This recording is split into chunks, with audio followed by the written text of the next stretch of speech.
Welcome, everyone. I am Morgan Sage. I am the Food Policy Coordinator at the York Region Food Network for the York Region Food Policy Council. So I will be your moderator for today, and I also have Marissa with me today. She is doing a lot of back-end stuff, so if you see anything popping into the chat, or if you have any questions or concerns, oh, there she is there in the chat, feel free to just contact either her or me privately, and we can answer any of your concerns. Excellent. Okay, so we will begin. I want to first start off with a land acknowledgement. So we live and work on the traditional territories of the Wendat, Haudenosaunee, and the Anishinaabe peoples. We acknowledge the Chippewas of Georgina Island First Nation as our closest Indigenous community.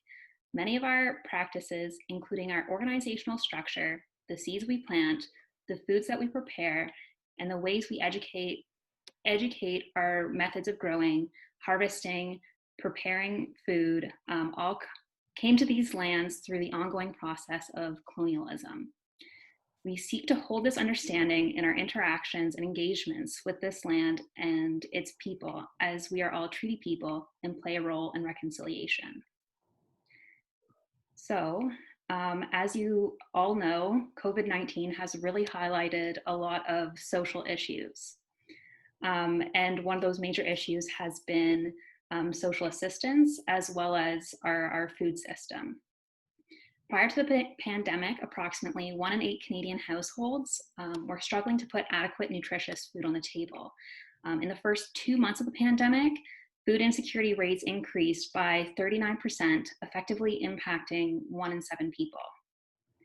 COVID-19 has triggered income shocks that are leaving people in financially precarious situations and at high risk of becoming food insecure or more severely food insecure.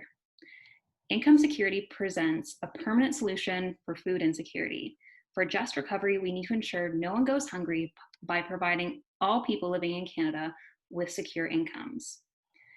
With the CERB and then also modified employment insurance, as well as the CRB and other social programs that are emerging, income security has very much been one of the central issues right now.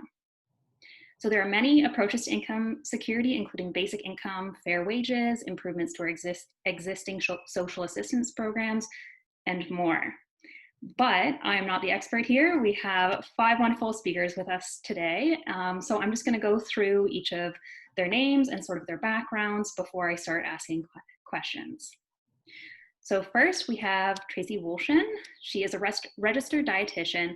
She works for York Region Public Health and is an active member of the Ontario Dietitians in Public Health, Dietitians in Public Health Food Insecurity Working Group. She is concerned about the very negative health impacts of income-related food insecurity and values meetings such as this, where people get together to solve urgent societal problems. We also have Jessa McLean. She is a community organizer living in York Region. She has done work with Fight for 15 and Fairness, Amnesty International, and other grassroots groups, all with the aim of achieving social, economic, and racial justice. During the last federal election, Jessa was the NDP candidate for York Simcoe. We also have Pam Frash. She is the coordinator for the Fight for 15 and Fairness, and an organizer with the Workers' Action Centre. Pam has also served as the Research and Education Director for the Ontario Federation of Labour, and before that she was on staff with the Canadian Federation of Students as the Ontario Campaigns and Government Relations Coordinator. Pam is a long-standing social justice activist based in Toronto. We also have Peter Clutterbuck. He served as the Executive Director of the Social Planning Council of Metropolitan Toronto from 1991 to 1998, and as one of 2 executive co-directors of the newly amalgamated Community Social Planning Council of Toronto from 1998 to 1999. After leaving this council, which is now Social Planning Toronto, he combined a community research role for the Social Planning Network of Ontario with independent consulting and research as PC Human Resources. While With the Social Planning Network of Ontario, Peter led a cross-community mobilization in 2007 to 2009 to advocate for an Ontario poverty reduction policy, which included initiating the Put Food in the Budget campaign. And last but not least, we have Chloe Halpenny. She is based in Ottawa. She is one of the co-founders and co-chairs of Basic Income Canada Youth Network. She is a researcher at the Social Research and Demonstration Corporation and completed her master's research on the experiences of participants in the Ontario Basic Income Pilot. Excellent. So welcome to all our speakers. I am very much looking forward to what you have to say today. And without further ado, I will ask my first question, which will be targeted specifically towards Tracy. So it's actually a series of questions. So what is food insecurity and what are its impacts on health and well-being? Who is impacted the most by food insecurity and what role does income play in responding to food insecurity? Tracy? Thanks very much. Can you hear me okay? Okay, so if it's okay, I'm just going to share my slides just to keep me on track here. So when we talk about food insecurity, the definition that I use is inadequate or that we use in public health, inadequate or insecure access to food because of financial constraints. And because there's this emphasis on the insecure access being because of finances, we describe it, or it's described as an economic and social condition, as opposed to hunger, which is a physiological condition. So that's like an individual condition that anyone would feel, say, before a meal. So hunger is much less specific to what we're talking about today, which is the economic condition. And then food security isn't the opposite of food insecurity, because food insecurity catches the whole food system, food justice, climate change, urban sprawl, all of those important issues. So that's about all people having access. So just to differentiate that food insecurity isn't the opposite of food security, because food insecurity is the social and economic condition of the household. As far as rates, these are the rates for like pre-COVID, 12.9% of Canadian households. So for years, we would say it was 4 million Canadians. Now it's 4.4 million and over 1 million children under the age of 18. In Ontario, 702,000 households. So that's 1.7 million Ontarians. I put up this slide with the numbers, but really what I'm trying to get at is that this problem affects a lot of people. So it really deserves a lot of attention. In York Region, we're talking about 7%. This is old data, so it might be more. 24,000, over 24,000 households.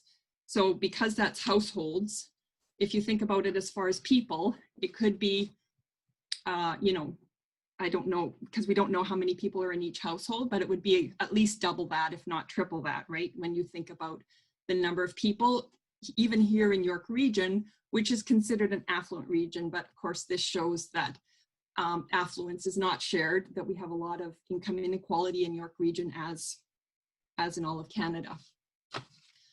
Morgan already spoke about food insecurity during COVID. This is the data I found. I don't know if others have more recent data, because this is from early on in the pandemic, where the numbers jumped up a couple percent across Canada. And households with children are always more vulnerable to food insecurity. But we can see that in Canada, we're pushing 20% at the beginning of the pandemic. So that's like 1 in 5 households experiencing food insecurity. So again, a huge problem. And almost 30% of people Canadians who were employed but absent from work because of COVID were food insecure. So COVID has really, as Morgan said in the introduction, exacerbated this problem. So, and then in York Region, I just keep bringing it back to York Region, but just to say that poverty is growing in York Region faster than the population. So instead of getting ahead of the problem, we're getting behind it. And so in 2017, 17.3% of residents in York Region lived with low income. One of my questions was about groups disproportionately affected. Typically for food insecurity, we talk about low-income households, households led by a woman, where there's children and a single mom, like a female lone parent, households that rely on EI, WSIB, or social assistance. But I wanted to, in particular, in solidarity with the activists right now working on systemic anti-Black racism and historical and ongoing colonization and the Black Lives Matter and Indigenous Lives Matter groups, point out that with food insecurity, it's yet another indicator of systemic anti-Black racism and ongoing colonization, with almost 30% of Black households compared to 10% of white households experiencing food insecurity. And with on-reserve numbers, 39% experiencing food insecurity. And okay, so health effects I was asked to speak about, but I broke down there a bit because I could use the whole hour speaking about that, because there's just piles and piles of literature about the health effects. As with the prevalence, the health effects are huge, from physical to mental health, conditions being more likely in households with food insecurity. But again, in the COVID context, people who are living with food insecurity are much more likely to experience chronic conditions. And those chronic conditions make them more vulnerable for developing severe complications from COVID-19. So again, COVID-19 is exacerbating and revealing the severity of this problem. Recently, a study showed that people, this is not related to COVID, but severely food insecure adults die on average 9 years earlier than people who are food secure. So mortality is way worse. And yeah, there's just so much literature about children, all ages, all, groups, but I'll just move on to finish off by talking about the role of income. I just wanted to point out some of the ones that we know, the interventions that we know have reduced the prevalence of food insecurity, where this intervention has been cross-measured with food insecurity. So in Newfoundland and Labrador, when they did reforms to social assistance, there was a 50% decline in food insecurity rates. The OAS and GIS, which is in effect a basic income for people 65 and over. For low-income seniors, when they turn 65, their risk of food insecurity is cut in half. So we know for sure that this basic income program is effective at reducing food insecurity because it's been tested with seniors. Similarly, families who receive the Ontario Child Benefit and as well the Canada Child Benefit dropped, their food insecurity dropped because of having this income.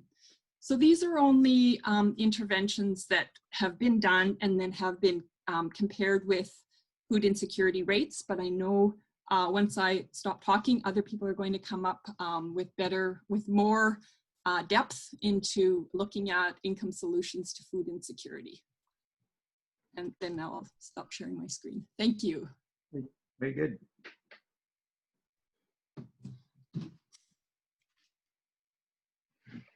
Any questions? Excellent. Thank you so much, Tracy. I think we'll save questions for the end, but how about we have Chloe, Peter, and Pam jump in with some different approaches to income security.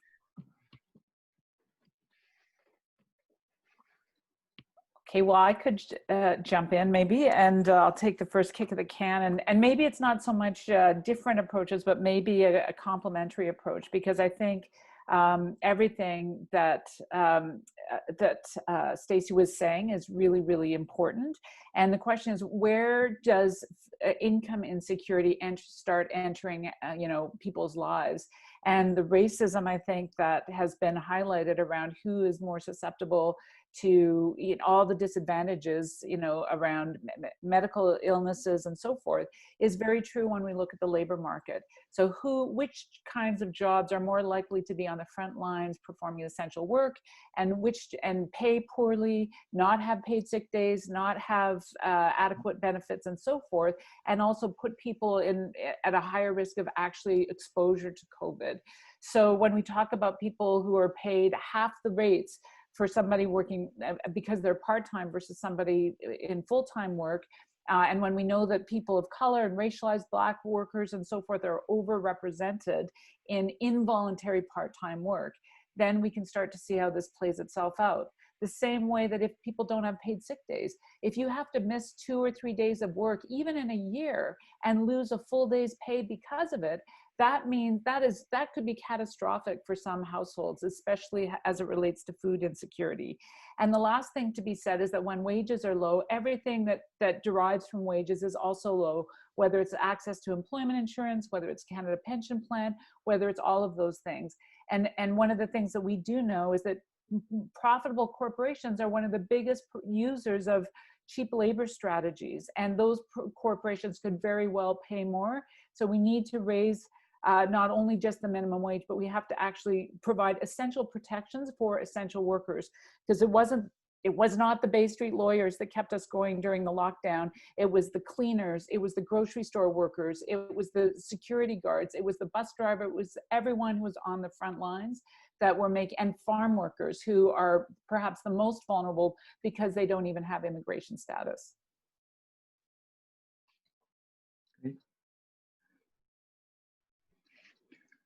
Well, I could, from kind of my interest in working with social planning councils, so we agree there's already kind of a part of a income security policy in place with the Canada Child Benefit for families and OAS CPP for seniors, for example. And we support more kind of a targeted income support approach, as I outlined in our People First Ontario Bulletin from a few years ago, which I hope can be shared with everyone. And there are clearly certain groups that are missing. This actually suggests there's different ways in which to think of people's complex needs through the life cycle and different living conditions that they have. There isn't kind of a universal way in which you can guarantee everybody having an adequate income level unless you actually take into consideration what their living conditions are, where they are in the life cycle. Kids moving from school, for example, into work. People with disabilities. Gary Block and Laura Katari last week wrote an excellent piece in the Toronto Star on the kinds of different living cost requirements they have to meet beyond everyday living needs. Newcomers, there's a Deloitte Canada study that came out last week that pointed out that will be much as $50 billion a year could be contributed to our economy if we could support underemployed immigrants, not just with settlement supports, but also with income supports and employment training and kind of upgrading of skills type reports. So those are two examples of certain life circumstances that we have to factor in income supports or other types of supports. And the clear missing parts have been single adults on social assistance and unemployed people, which we hope these employment insurance changes actually recognize as a result of COVID, that the employment insurance system has been totally inadequate for now almost 30 years. And that could be a main kind of income component to be attached to the working status of people. But people shouldn't have to be attached to the labor market to have a minimum livable income guarantee. We think there's three main strategies, and we emphasize the last one. First of all, we have to fortify, expand public services to reduce living costs. It's not just a matter of what income you get to pay for what you need in the marketplace. There are basic ways in which we pool resources to provide healthcare, for example, or education. And we clearly are moving more towards that with childcare after all these years. It looks promising in that way, but also affordable housing, you know, the actual notion of building the supply of affordable housing. One of the risks of a kind of a universal basic income program is with just cash transfers to people around how they deal with their needs in the marketplace, is that we end up just providing kind of a rent subsidization program to landlords, you know, because a lot of money goes into the cost of rent and actually having shelter. So fortifying and expanding public services to reduce living costs, as well as providing strong income support programs depending on where you are in the life cycle, as I indicated earlier. And we're really emphasizing what we call a full employment strategy, which is we talk about income guarantees, but there's actually good research now being done in Australia and in the States by people like Stephanie Kelton, Pavlina Cherneva, on a job guarantee, a way in which national or federal governments can actually guarantee jobs to people, not just in crisis times, but in higher unemployment times, where governments actually can create jobs to do what needs to be done in the community. There's no shortage of work that needs to be done in the community, in the social care area, even in the food security area, environmental area. There's lots of jobs that can be done. And there's examples in this writing of how you actually, the federal government can create these jobs, fund them actually federally, but actually let them be designed locally by groups like social planning councils or labor force development boards, other community organizations. What kind of jobs need to be done in the community? The federal government funds people at adequate, livable wages. A minimum wage is a livable wage. This isn't workfare and it's voluntary. People opt in. People like Pavlina Cherneva write about how this can work. And it's good jobs, which then when the economy is high and private employers are looking for workers, rather than kind of drawing from an idle unemployed pool, which is too high, and pay them minimum wages, they have to go to a pool of people who are earners and who are earning a decent livable wage, and they actually pay them at least the equivalent to work in the private sector during high times in the economy. So work is important. My form of screen sharing is this. So Work and Well-Being is a report Marvin Novick and I wrote 35 years ago. And our opening line is, work is an assertion of our humanity. And we have to recognize that one of the main ways in which people feel like they contribute, but also get compensation for the effort they put in, is to be able to be engaged in work and in paid employment. There's other kinds of work that needs to be recognized as well, but let's not give short shrift to work, and let's look at the possibilities of talking about job guarantees as well as income guarantees. I think it's over to me to follow up. So I completely agree with Peter and Pam. And I think one thing about income security is that I think no matter what, we're going to see an approach that needs to be complementary, and I don't think anything is going to be a silver bullet. I'm here today to chat specifically about basic income, which is an unconditional, regular cash transfer from government to individuals, regardless of work status. And definitions when you're talking about basic income are really important because people often end up speaking about very different things. So whether you're talking about a negative income tax or a guaranteed minimum income or universal basic income or any other sort of host of terms or definitions. So generally in Canada, not always, but generally we're not talking about a universal Andrew Yang style basic income where everyone gets $1,000 a month, which we know isn't really adequate to begin with. Whether you make $1 million a year or $10,000 a year, most advocates, including me in the work that I do, talk about a basic income that is income tested, not means tested, meaning that only those who really need it get it. And this isn't just a question of fairness, but I think also one of what politicians and also economists are more likely to get on board with. And we're also not talking about a conservative welfare state retrenchment style basic income that comes at the expense of really important services that we absolutely need, like universal health care, like pharmacare, like childcare, etc. We know that a basic income is affordable in a country like Canada. It's been costed in countries that are much less wealthy than ours. And we've also got the evidence to suggest that the potential is there for some really positive outcomes, both for individuals and society. And Tracy touched on some of those regarding food insecurity in particular. But just to sort of position basic income vis-a-vis some of the other forms of income security that are coming up today. There has been some tension between folks who advocate for basic income and for livable minimum wages in the past. I think in my view, these are two struggles that really need to go hand in hand. I don't think anybody here wants a basic income that supplements low paid work and justifies employers paying their staff poorly.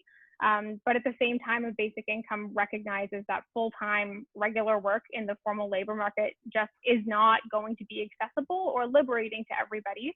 And also that there are lots of forms of unpaid labor. I'm thinking of volunteering, thinking of care work, thinking of creative endeavors that a basic income would help recognize. So work is important, jobs are important. I absolutely agree. And sort of all of these elements to make sure that people can have meaningful and well-paid work for those who that's accessible for. That's great, but I think that the suggestion that labor is what makes you worthy and should be the only means of putting food on the table is really flawed. And personally, I think that that's one of the things that makes basic income really subversive and radical in some ways. So yeah, I think it's really important that these movements are allied. What basic income does sort of aim to more likely replace is provincial social assistance programs, which we know provide benefits that are barely adequate to live on, really punitive, leaving a lot of discretion up to individuals and welfare administrators, and place really challenging and dehumanizing conditions on those who receive them. So we're talking about systems here, and I think that Jess is going to get to this later, and sort of the extent to which we're talking about working within systems versus tearing down systems. But in my view, I think social assistance is one of those things that is kind of just fundamentally flawed and unfixable in some ways. So that's my basic income spiel. Excellent. Thank you. Thank you so much, everybody. I really appreciate all of you saying that we need to have more than one solution, that all of these solutions are complementary, and we need to look at multiple parts of the system in many ways in order to actually make sure everyone is taken care of. Next, I'm going to target my question towards Jessa. What should we be concerned about with these approaches? Are there voices missing from this conversation? And are there groups not represented in these approaches? Well, as expected, Pam was excellent in ensuring that very few voices were left out in the way that she answered her question, because often they are, and we know that the income disproportion, and Tracy touched on that as well. So in terms of that, I think we've done a good job, and I would just reiterate with what my colleagues said. My critique on all of the approaches, again, it comes with the same idea that they are needed now because people's lives need to be improved now. There's people in desperate situations, but what all of these are Band-Aids, and we've heard that term before. They're workarounds to a system that we keep propping up through these Band-Aids, right? We make it better for a little bit for some people. It's constant battles. We find employers find loopholes even after all of our good work. We see that with Hotel X in Toronto, where they're exploiting our weak labor laws to deny severance pay to workers, even though there's things there to protect them. It doesn't really matter. So while we do these things, we need to do with the same goal in mind, that we need to smash this system and start changing how we talk about how we approach income or what work is. Peter touched on that a lot, where it's an expression of our humanity. It shouldn't be a matter of selling our soul to employers for poverty wages. We shouldn't have to talk about food insecurity in an advanced country like Canada with the amount of agriculture that we have here, and the mere fact that that's even a discussion point, and that Tracy has to do the work that she does, speaks volumes to the system that we're working with, and the desperate need to change that completely. COVID, it obviously exacerbated a lot of the things, and we saw that in the news, but these are realities for workers all the time. Shift workers are not protected by our employment laws. Very few workers feel safe on the job because of our weak labor laws. And we only kind of saw it when it was our nurses and our personal support workers. So I just want to emphasize that these were problems all along. You touched on the food insecurity that existed before COVID. It just revealed the gaps to a lot more people, which I think is promising in a way that people are waking up and saying the system wasn't designed for us. When we design our systems around profit over people, it's a weak system. Our pharmaceutical companies are, not are an example of something that if we were to nationalize, we could have been better prepared to deal with this. Same with our food chain system. If that were publicly owned, publicly run, we would have these secure jobs that Peter was talking about, unionized jobs, and then a market that we could control for our needs, not for the needs of all, not just the needs and profits of a few. So that's crucial work that needs to be done alongside of all of these people. We need to democratize our workplaces, right? So that we can take power there. Workers Action Center, a lot of union folk are doing great jobs of unionizing workplaces we wouldn't normally see as possible as unionizing, and that work needs to continue, because under this system, that's how we'll shift it as well, right? When we start to own more of these workplaces, when we understand the strength of our labor. That's another thing that became evident during COVID, when our labor is withdrawn, whether it be because our health reasons or because we're not going to take it anymore. We saw what happens to the economy. We saw how governments may respond. We also saw funds that became magically available that haven't been there for pharmacare, free transit, and fighting climate change. So it's exposing many, many cracks that we can exploit now to show people exactly how we can solve income security forever, not just keep eating away at bad policy. That can change every 4 years, right? Even when we get it done, Pam knows the labor laws that were lost when Doug Ford came in. So it's a struggle, constant. It shouldn't have to be that way. I just want to take a couple of minutes to talk about basic income. Part of the question was to critique it. And so Chloe, I totally agree. People need to be raised up, right? There's definitely just working in the market isn't sufficient for a lot of people. And no matter how hard they try, no matter how many hours they work, they're still living in poverty. One thing we just keep in mind that means testing can be a little problematic. We don't have time to kind of really go into it, but everyone's circumstances are so different based on where they live and the cost of their life, that it's difficult to set it at what their income is. Basic income also can be, for employed people, just an excuse for bad employers to not pay their, we lose a lot of our bargaining power there if we're getting subsidies from the government that our employers should be paying, right? These record profits should be going back to workers. The money's there, we need to force it from production and into the hands of workers. And whenever we're supporting a basic income project, we have to wonder how it will be implemented under a neoliberal government, which is both liberals here and conservatives. And to an extent part, all of our parties operate under a neoliberal framework, which means their goal is to reduce social services, to reduce government spending. So if we are all given an extra X amount of dollars a month, or whether some of us are given extra money a month, where is that money going to come from under the way that our current governments operate? Is that going to come from OSDP here in Ontario? If the feds give us money, will that be clawed back from disability payments? Probably under this government they would, and people would remain in poverty.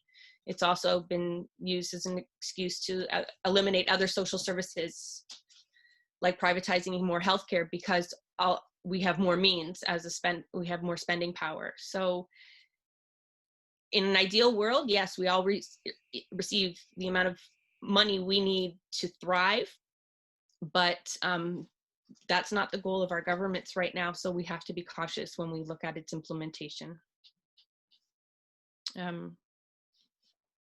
Yeah, I just to sum it up, that none of these things that we're talking about should really be issues in the end, right? Not just food banks and food insecurity, but even paid sick days, like the amount of work that has to be done to just make sure a worker can take time off that we've asked them during COVID is just an example, but illnesses and caregiving requires you to take time off. We know this is a reality, but it's not a reality in our employment laws. This work shouldn't have to be done. So I encourage people to re-examine capitalism and embrace perhaps a new path that puts people first. Excellent. Thank you so much, Jessa.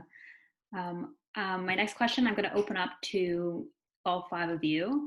How do we make sure education and advocacy centered on income security is inclusive and incorporates a wide diversity of voices and lived experiences? I can start on this one.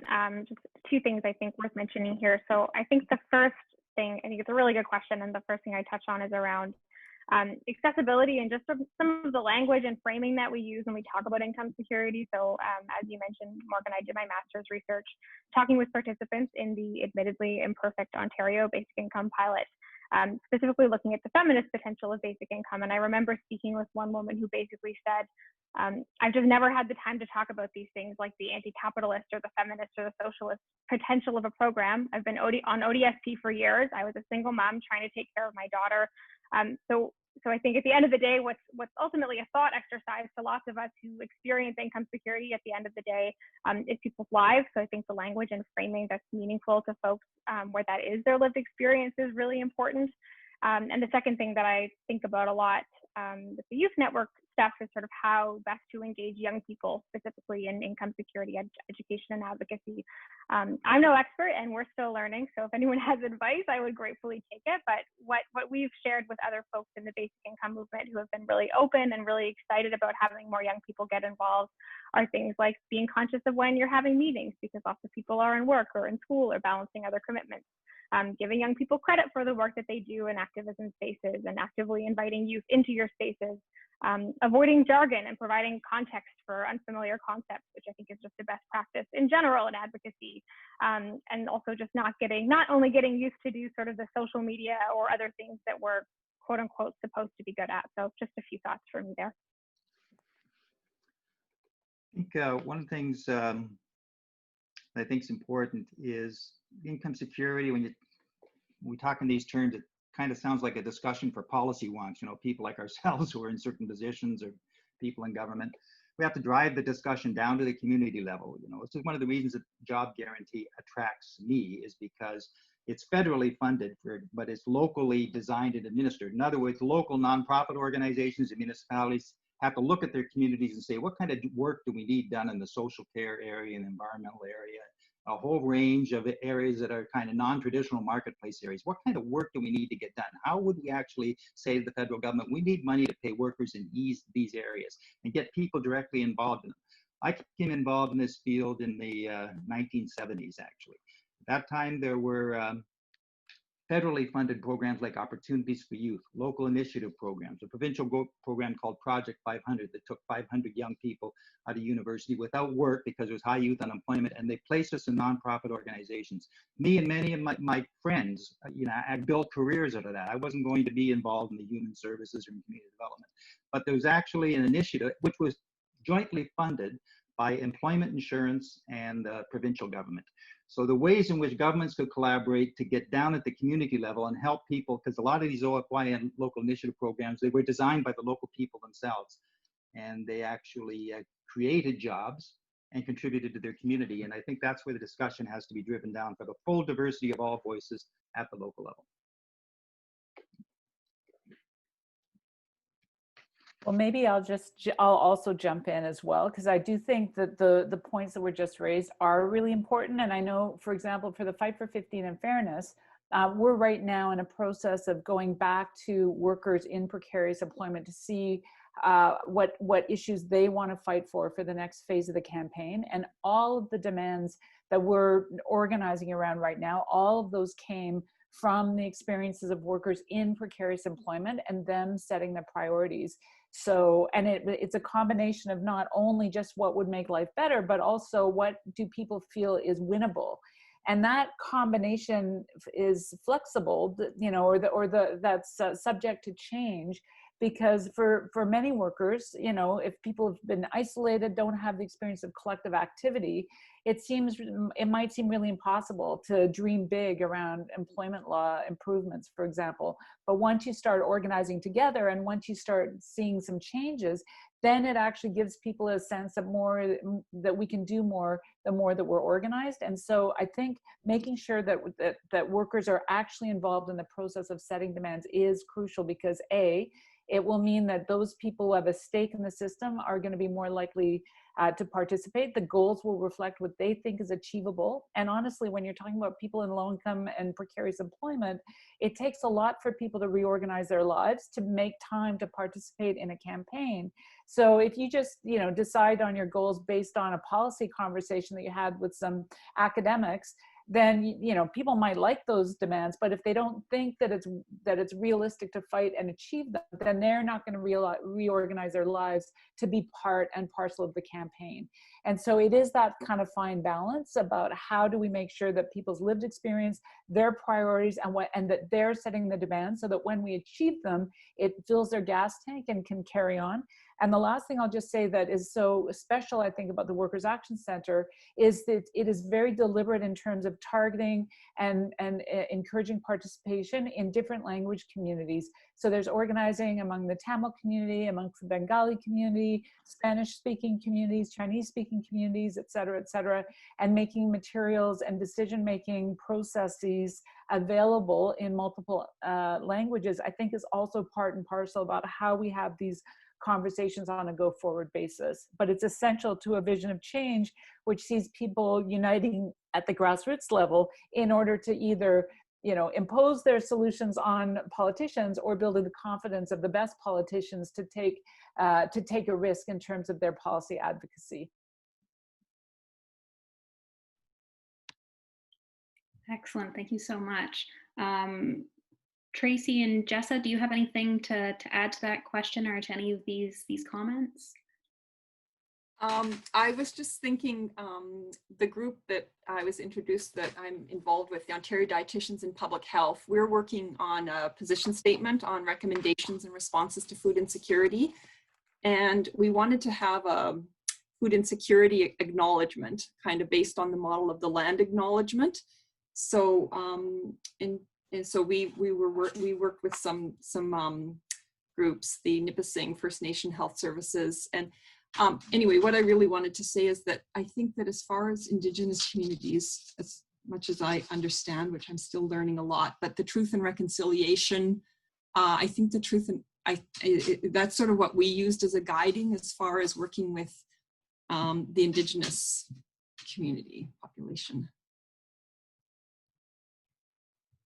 Excellent, thank you. Jessa, do you have anything you want to contribute? If not, we can move on to the next question. No, Pam, I mean, nothing for us without us really is how Pam, just to summarize that, but Pam, that was brilliant. Excellent, thank you. Okay, so on to our next question, which is also open to all 5 of you.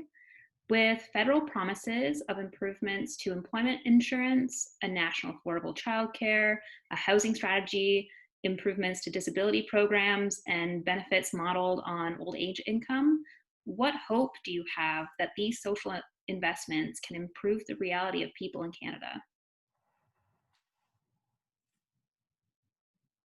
I'd like to reply to this by kind of linking to Jessa's earlier critique, because I got a feeling she might suggest what sounds pretty comprehensive actually doesn't deal with the structural problems created by neoliberalism.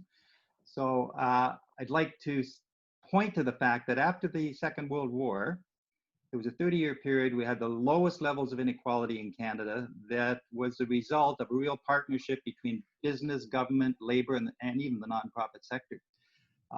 That's because 45,000 of our soldiers had been killed in Europe.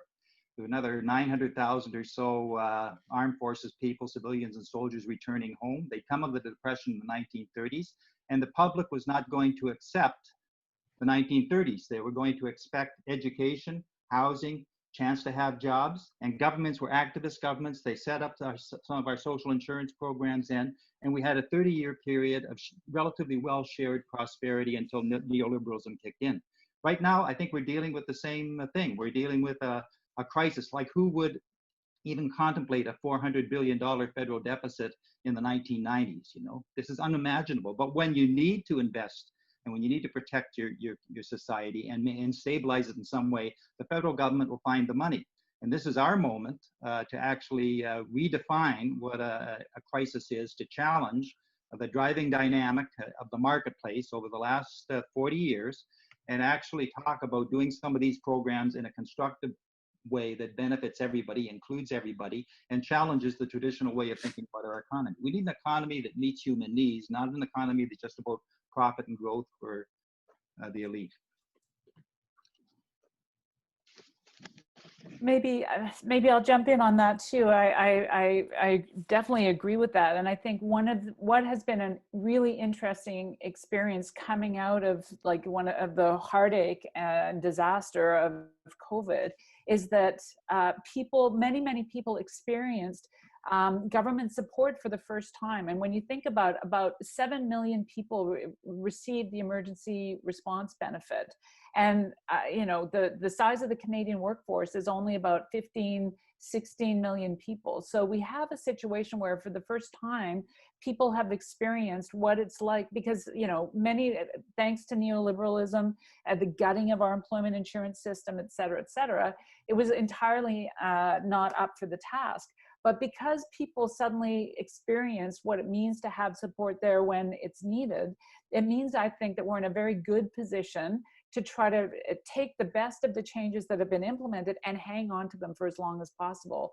And one thing I'll say about employment insurance, which I think is crucial, that we don't counterpose the changes that are on the table right now for EI to a basic income program, is because first of all, EI is not funded out of general revenues. EI is funded actually for every dollar that a worker contributes, $1.40 is contributed by employers. And that's why employers hate EI, because they actually have to pony up, and they're happy every time there's an excuse to get people off the EI payrolls and over into general revenues to reduce the amount that they have to contribute. So the fact that we have some major changes around EI is crucial. And let me just review them. First of all, the fact that the government came out with a $400 minimum weekly income, and we were able to campaign together to turn that from $400 to $500 as a minimum is hugely important, because if you're earning a minimum wage in Saskatchewan, which is $11.62 an hour, living on 55% of that, even if you were full-time, it's a non-starter. People would be getting $150 a week from employment insurance. Even if you were able to access, you wouldn't be able to access it. So getting that floor of $500 is crucially important. Second of all, they have basically created access to EI that you can get it after 120 hours. That means if you worked for about 5 hours a week for 6 months, you would get access to EI. This is hugely important for our casualized and part-time labor force. And finally, to say there's going to be a minimum of 26 weeks for everyone, again, getting rid of these ridiculous employment zones that created chaos and differentiation between who gets what under EI. These are massive changes, and there's a real urgency to to make them permanent, because, referencing back what Peter was saying, we have not seen this kind of an improvement to our employment insurance since the early 1970s, when EI used to actually protect 90% of those who are without work. And for many who are without work, it was a question of misclassification, and those are things that we have to take up elsewhere. So we have very significant reforms on the table, but they're only temporary. They're for 1 year, and it's going to require a united fight to make sure that we win those and we keep them as permanent as we possibly can, because that actually creates additional public revenue for all of us, because EI is actually paid for more by the bosses than by the workers. And that's one really important thing I think that we've gotten out of this. And I'll quickly end, I'm sorry I'm taking a lot of time, but just to say what the CERB did is give people the experience of what it means to have a minimum amount of income. But I agree, it has to be a minimum amount of income either through wages or through income supports or through employment insurance. And I think that struggle can be taken into improving social assistance at the provincial level, and can be taken on to all of those targeted fights in a way that builds unity and builds the confidence of everyone to fight for decency for everyone.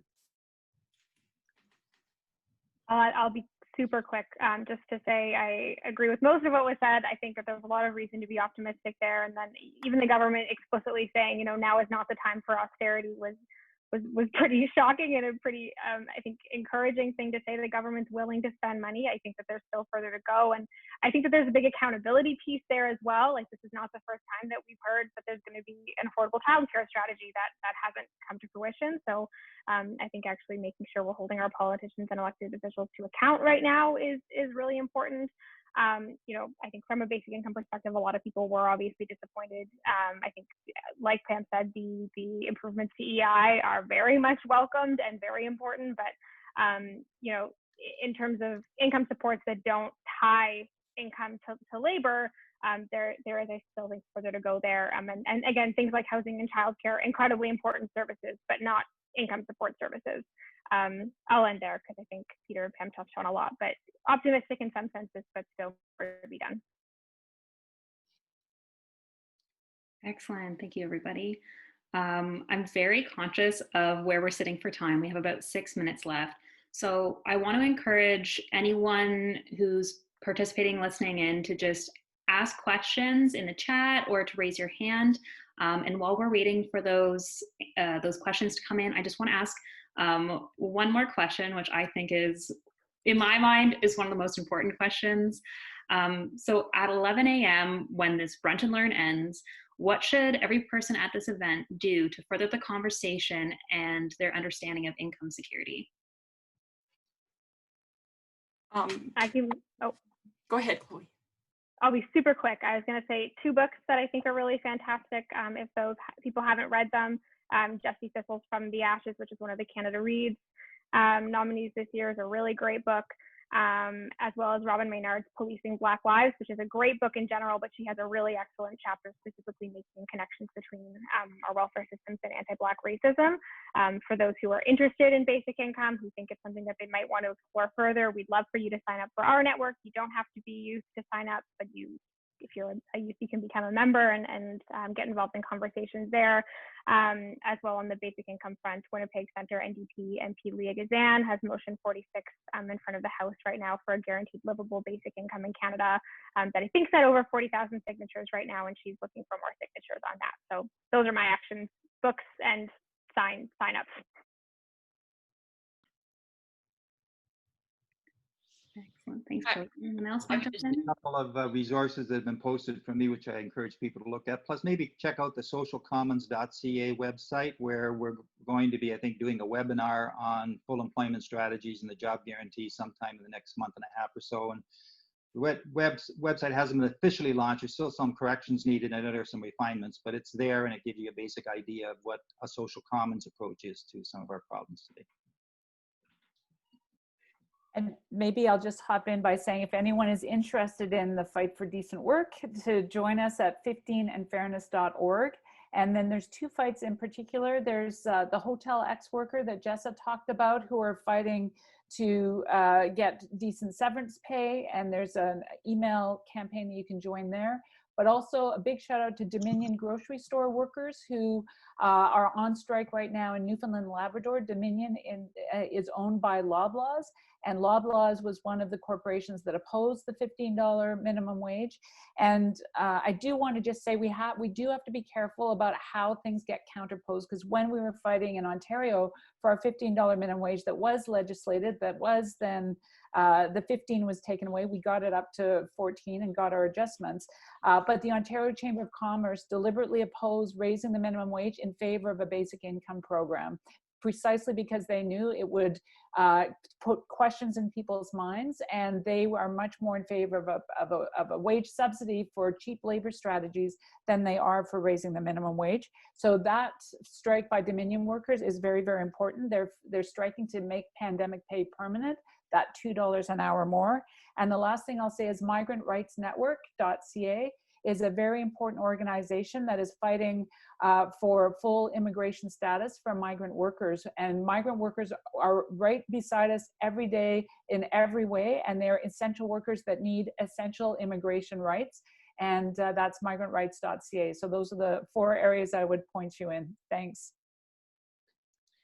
I'd just like to encourage people to, organize around all of these issues, around income security, food security, but make sure when you're doing it with an organization that is also working to upset the power structures that keep putting us here.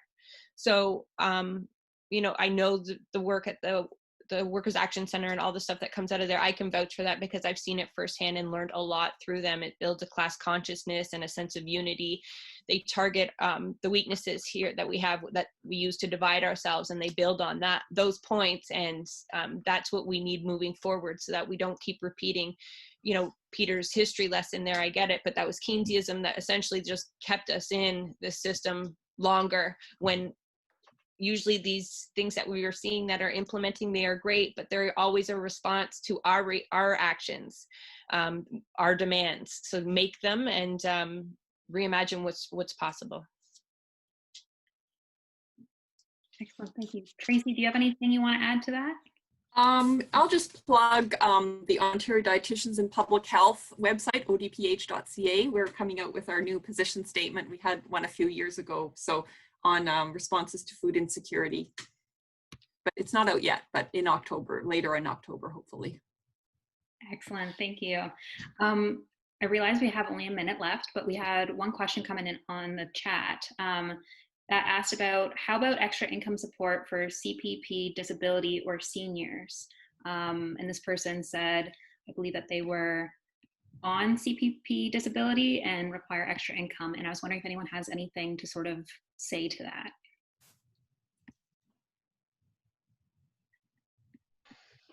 Well, I know that OAS and CPP together, if you have the higher contributions to CPP over time, a lot of people necessarily didn't contribute at the highest level, so they don't necessarily get a benefit in the end. Combined with OAS, it gets them close to the poverty line. It depends what other sources of income they have. But people who are disabled, in addition, it's beyond just daily living costs. They're extraordinary costs. I worked in the disability field for like 20 years. They have other extraordinary costs to living every day, from transportation, to sometimes operating physically during the day, getting life skills supports and others at younger ages. There's all kinds of other disability extraordinary costs that need to be taken into consideration and shouldn't be tied just to an income support system that's about getting through the day on just a regular everyday living cost basis. I think Gary Block and Laura Katari last week in the Toronto Star did an op-ed that really got into some of these issues. Excellent. Thank you, Peter. And thank you to all of our speakers and to all of our participants as well for joining us. I really hope that everyone who joined us, that you learned a little bit more about income security. I encourage each one of you to take the information you've learned today and act on it in some way. It could be checking out the resources, the websites that each one of our speakers mentioned. It could be sending an email to your MP, signing a petition, signing up for newsletters, or even just having a conversation with your family and friends about these issues. I really encourage you to do something about this as we go forward. Again, thank you so much to each one of our speakers. You have provided so much insight into such different approaches to income security, but that are also complementary as well. So thank you all. And I'm just gonna say, have a great day, everyone. And you should find this recording up online within the next week or two. Thank you. Thank you. Bye-bye. Thank you. Bye.